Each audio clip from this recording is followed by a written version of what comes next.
Om Namo Bhagavate Vasudevaya.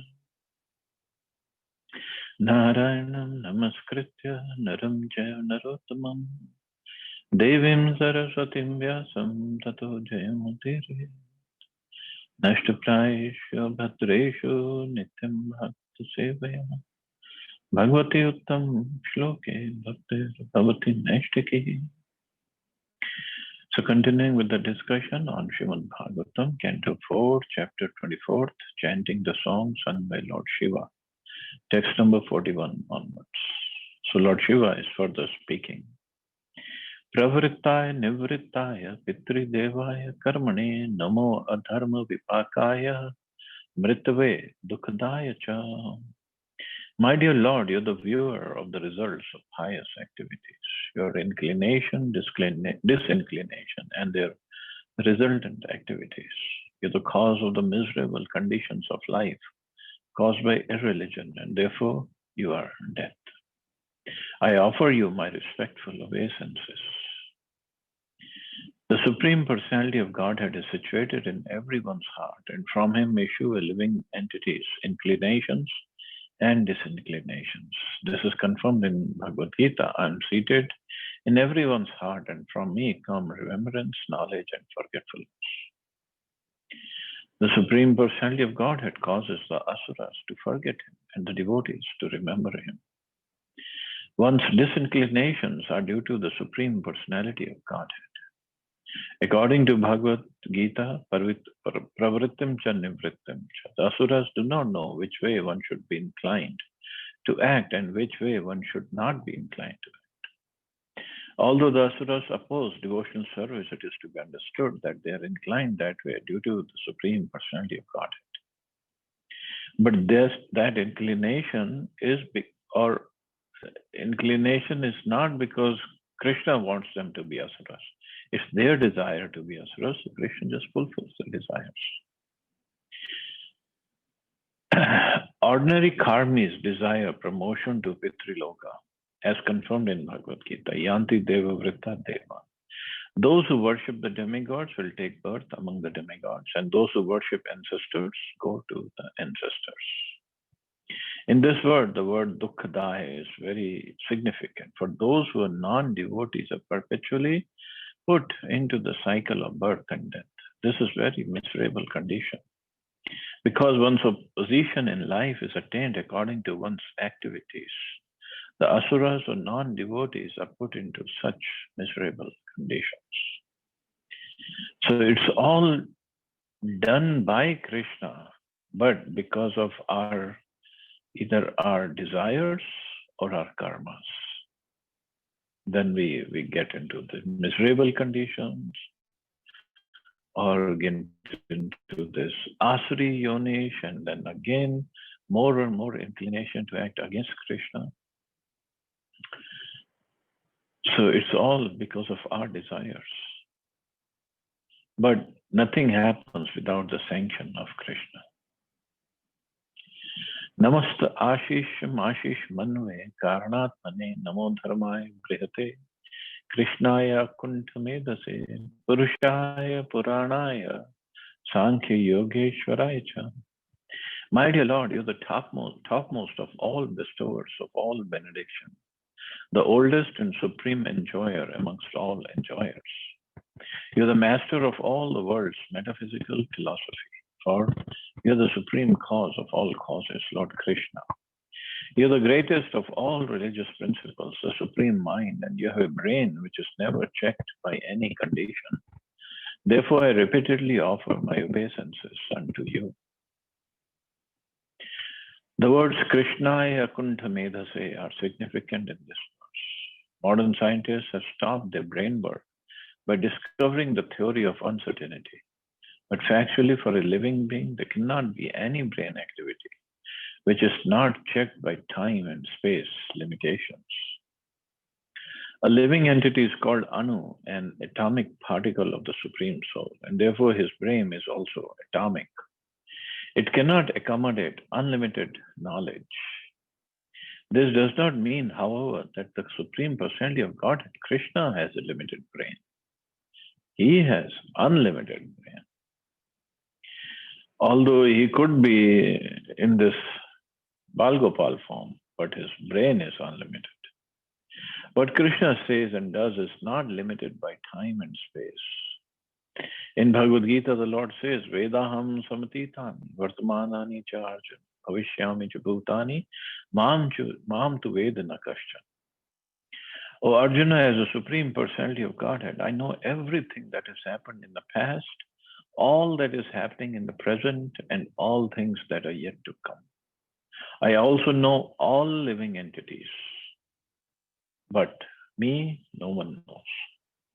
So Krishna knows every living entity's past, present, and future. Now that is beyond time and space limitation. And not just he knows what they're going to do or what they're doing, he knows what they're thinking also. That's amazing. Krishna knows everything, but one cannot know Krishna without being favored by him. Thus, for Krishna and his representative, there is no question of a theory of uncertainty. What Krishna says is all perfect and certain and is applicable to the past, present, and future. Nor is there any uncertainty for one who knows exactly what Krishna says. The Krishna consciousness movement is based on Bhagavad Gita as it is, as spoken by Lord Krishna. And for those who are engaged in this movement, there is no question of uncertainty. So uncertainty, that was a Heisenberg uncertainty principle. I don't remember exactly what is that. But these scientists, they come up with all these funny things. And then they try to prove it also by word jugglery. But with Krishna, knowing everything, there is no question of uncertainty. Uncertainty means something will happen where we don't know. But Krishna knows everything. He says clearly in Bhagavad Gita. So this is what Prabhupada says. For those who are engaged in this moment, there is no uncertainty. Because we are certain. Krishna has said that in Bhagavad Gita. For a yogi who leaves the body after short progress, he'll either take birth in rich family or aristocratic family, high birth or high parentage or whatever. And if he takes birth after long practice, then he takes birth in a devotee family where he takes off his devotional service right after birth. And for those who leave the body to becoming perfect, Krishna clearly says they come back to me. So there is no uncertainty. Uncertainty is there for others who don't know where they're going after this life.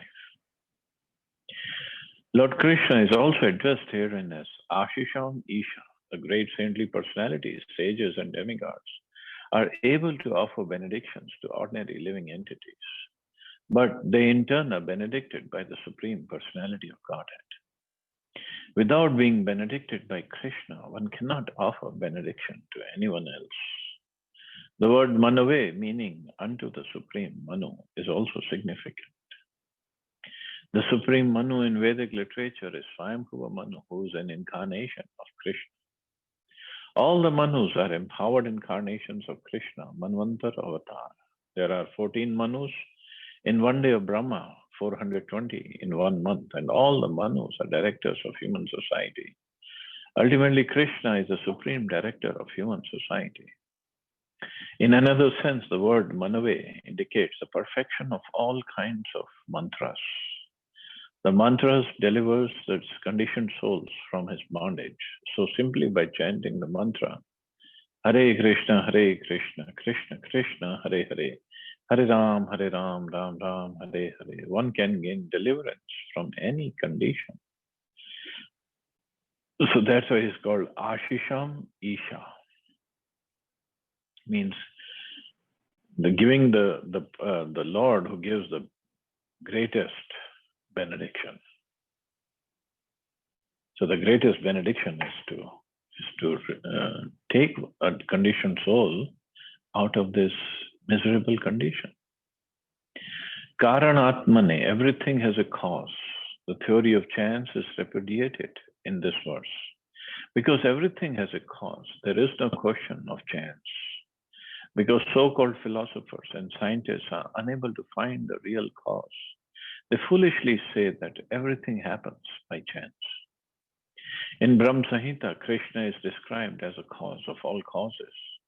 Therefore, he is addressed herein as Karana Atmane. His very personality is the original cause of everything, the root of everything, and the seed of everything. As described in Vedanta Sutra, Janmadhyasya Yata. The absolute truth is the supreme cause of all emanations. So, modern scientists is a theory of uncertainty, and then the theory of chance. Everything is happening by chance. There is no controller behind it. Nothing happens by chance. Everything is controlled. Krishna clearly says, it says about Krishna, Janmadhyasya Yata. Yeah, or in Bhagavad Gita it says, Aham Sarvasya Prabhava. Everything comes from me. Anadir Adir Govinda, Sarva Karana Karanam. So he is the cause of everything. But the scientists won't believe it because then they have to come to the understanding of there is a person, God. It's not impersonal. The word Sankhya Yogeshwaraya is also very significant here. For Krishna is described in Bhagavad Gita as Yogeshwara, the master of all mystic powers. Without possessing inconceivable mystic powers, one cannot be accepted as God. In this age of Kali, those who have a little fragmental portion of mystic powers claim to be God, but such pseudo-gods cannot be accepted as fools. Such pseudo-gods can only be accepted as fools. For only Krishna is a supreme person who possesses all mystic and yogic perfections. The Sankhya Yoga system, popular at the present moment, was propounded by the atheist Kapila. But the original Sankhya Yoga system was propounded by an incarnation of Krishna, also named Kapila, the son of Devahuti. Similarly, Dattatreya, another incarnation of Krishna, also explained the Sankhya Yoga system. Thus, Krishna is the origin of all Sankhya Yoga systems and mystic yoga powers. So, origin is that, and everything comes from him, and everything culminates in him. That is Krishna, and this is what Lord Shiva is praying. The word Purushaya, Puranaya are also worthy of special attention. In Brahma Samhita, Krishna is accepted as the Adi Purusha, the original person or the original enjoyer. In Bhagavad Gita, Lord Krishna is also accepted as Purana Purusha, the oldest person. Although he is the oldest of all personalities, he is also the youngest of all, or Nav-Yovan. Another significant word is Dharmaya. Since Krishna is the original propounder of all kinds of religious principles, it is said, Dharmam tu sakshat bhagvat pranitam. No one can introduce a new type of religion, for religion is already there, having been established by Krishna. In Bhagavad Gita, Krishna informs us of all of the original dharma and asks us to give up all kinds of religious principles. In Mahabharata, it is also said, Yache Veda Vido Vipra, Ye Chadhyatma Vido Janaha, Te Vadanti Mahatmanam, Krishnam Dharmam Sanatanam. The purport is that one who has studied the Vedas perfectly, who is a perfect Vipra or knower of the Vedas, who knows what spiritual life actually is, speaks about Krishna, the Supreme Person, as one Sanatan Dharma. Lord Shiva therefore teaches us the principles of Sanatan Dharma. So, speaking about Krishna, that is Sanatan Dharma. Serving Krishna, that is Sanatan Dharma. Sanatan Dharma is not Mayavad is Sanatana Dharma, or thinking the Supreme is impersonal, Nirakar, Niralankar, whatever. No, Sanatana Dharma. If Mahabharata says Krishnam Dharmam Sanatanam. So Sanatana Dharma means which has no beginning and no end. That is Sanatana, and Dharma means the duty, the original constitutional duty. So the original constitutional duty of the soul is to serve Krishna. Jivera Swarupa and Krishnera Nitya Das. So that is Sanatana Dharma, not that Mayavadi philosophy and Nirvikar and Brahm Jyoti is ultimate. That is Sanatana. That's not Sanatana actually. Shakti Traya Sametaya Milushe Aham Kritatmane Cheta Kuti Rupaya Namo Vacho Vibhutaye. My dear Lord, you are the supreme controller of the worker, sense activities, and the results of sense activities, karma. Therefore, you are the controller of the body, mind, and senses. You are also the supreme controller of egotism, known as Rudra. You are the source of knowledge and activities of the Vedic injunctions. Everyone acts under the dictation of the ego. Therefore, Lord Shiva is trying to purify false egotism through the mercy of the Supreme Personality of Godhead. Since Lord Shiva Rudra is himself the controller of egotism, he indirectly wants to be purified by the mercy of the Lord so that his real egotism can be awakened. So egotism means when we talk about ourselves, I'm this body, I'm this person, I'm that, I'm this. So that I, actually it is ignorance. And that comes from Lord Shiva. But there is a real I. That I is, I'm servant of Krishna. So that is the real ego. But when we get stuck in the false ego, then we cannot go anywhere.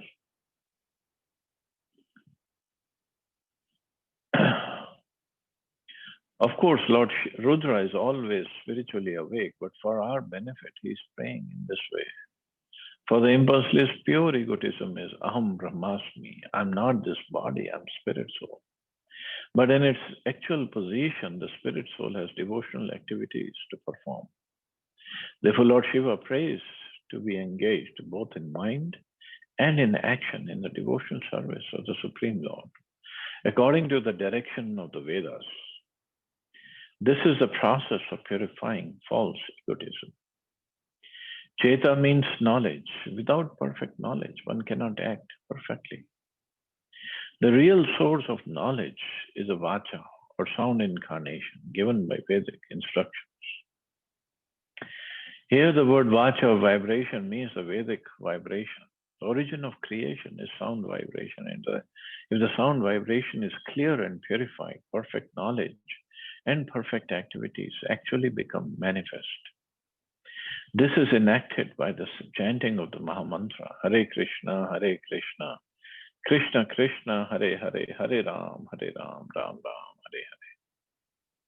Thus, Lord Shiva is praying again and again for the purification of body, mind, and activities through the purification of knowledge and action under the pure direction of the Vedas.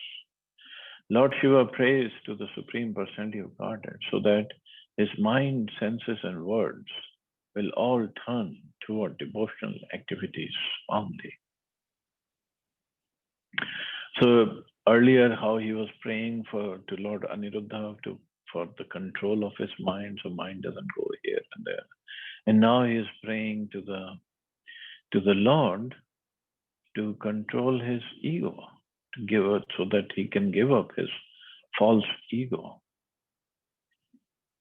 So Prabhupada is explaining that it's not he's doing it for himself. He is always spiritually awake. It's for us. We learn what to give up and what to take. If Lord Shiva is praying for the proper knowledge, giving up of ignorance, how much we should be praying.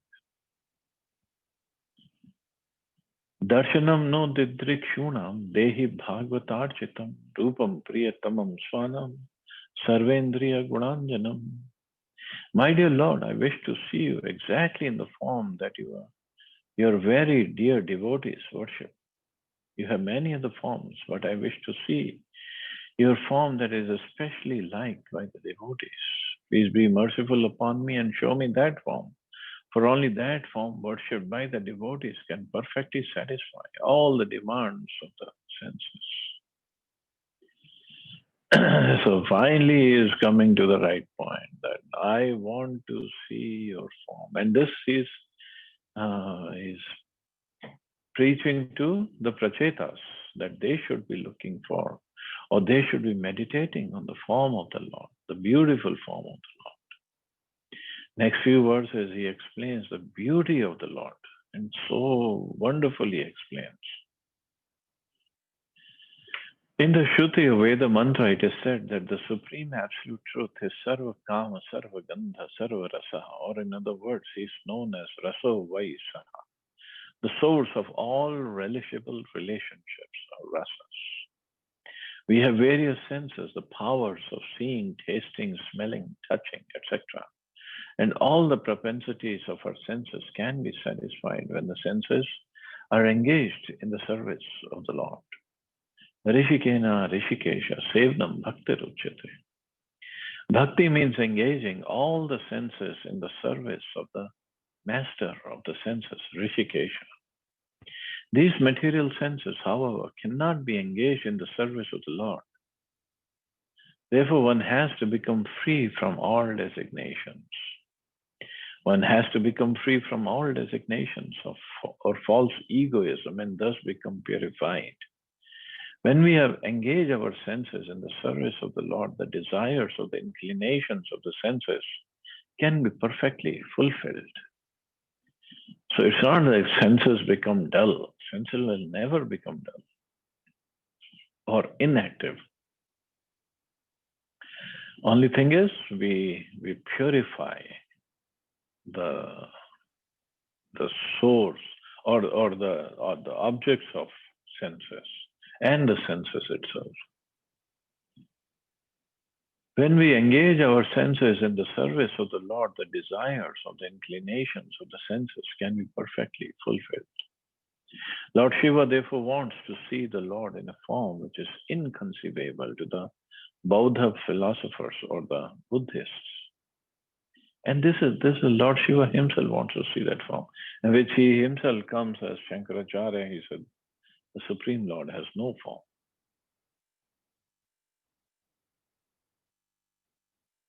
The impulseless and the voidless also have to see the form of the Absolute. In Buddhist temple, there are forms of Lord Buddha in meditation, but these are not worshipped like the forms of Lord in Vaishnava temples, forms like Radha Krishna, Sita Ram, or Lakshmi Narayan. Amongst the different sampradayas, Vaishnava sects, either Radha Krishna or Lakshmi Narayan is worshipped. Lord Shiva wants to see that form perfectly, just as the devotees want to see it. He says the words Rupam Priyatamam Swana are specifically mentioned here. The words indicating that Lord Shiva wants to see that form which is very dear to the devotees. The word Swanam is especially significant because only the devotees are very, very dear to the Supreme Personality of Godhead. The Jnanis, Yogis, and Karmis are not particularly dear, for the Karmis simply want to see the Supreme Personality of Godhead as their order supplier. Jnanis want to see him to become one with him, and the Yogis want to see him partially represented within their heart as Paramatma. But the Bhaktas or devotees want to see him in his complete perfection. And that is what Lord Shiva wants to see, what Krishna's devotees see all the time.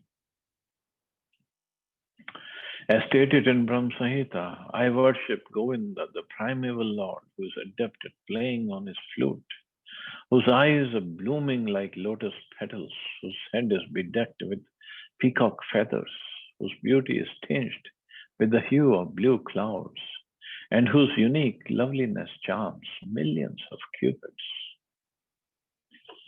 So look at this form of Laddu Gopal behind me.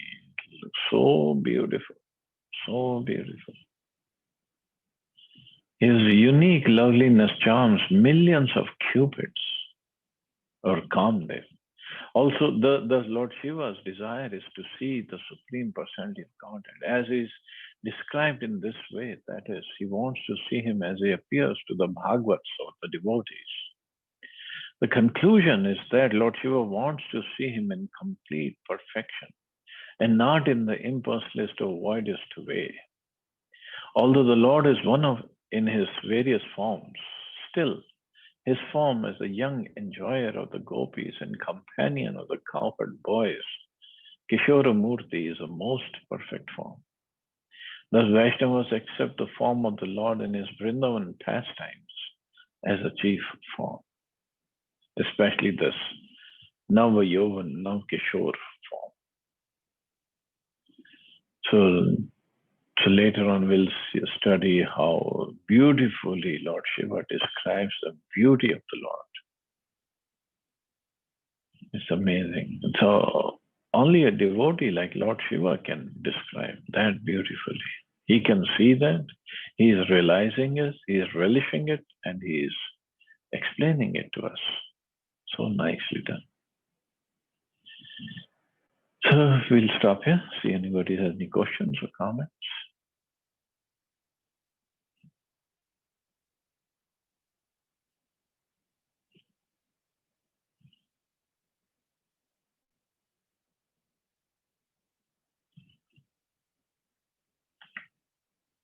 Okay, so you all have a wonderful and safe day. Hare Krishna. Jai Shri Prabhupada. Hare Krishna. Jai Shri Prabhupada.